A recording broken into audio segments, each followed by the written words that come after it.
Can stress and anxiety itself cause erectile dysfunction? Yes, it can, but in those cases, it's normally only occurring when the person is in a condition of stress.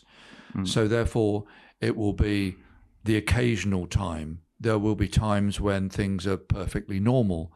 And as I said earlier, the morning erections are always crucial, because when you sleep, you go onto autopilot.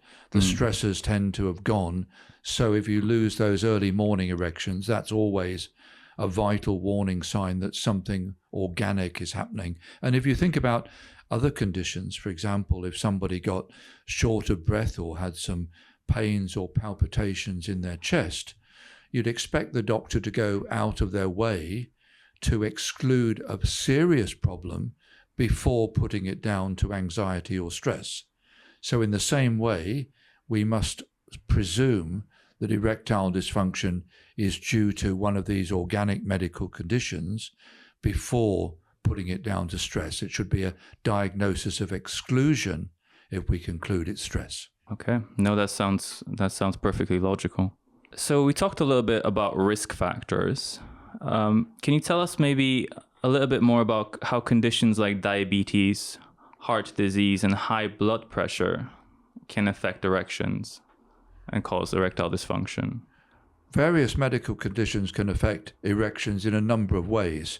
For example, if the blood pressure is raised in the arteries, then it becomes more difficult for the heart to pump blood against that higher pressure.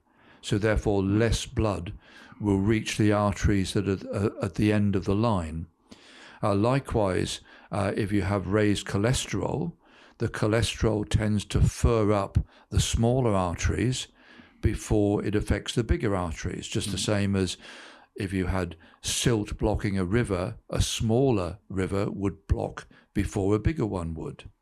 In terms of diabetes, diabetes can not only affect the blood flow, it can also affect the nerves that send messages down from the brain and also back from the penis to the brain when the person's being stimulated.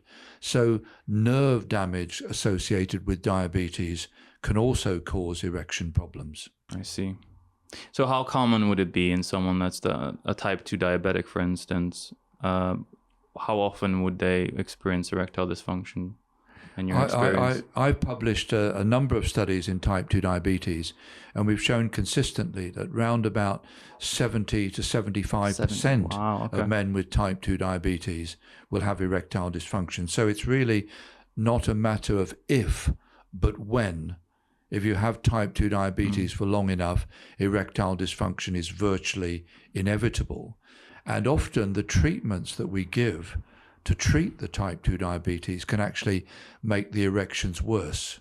And if we then throw in such treatments as painkillers or antidepressants, then the effect of all the medications can be adverse.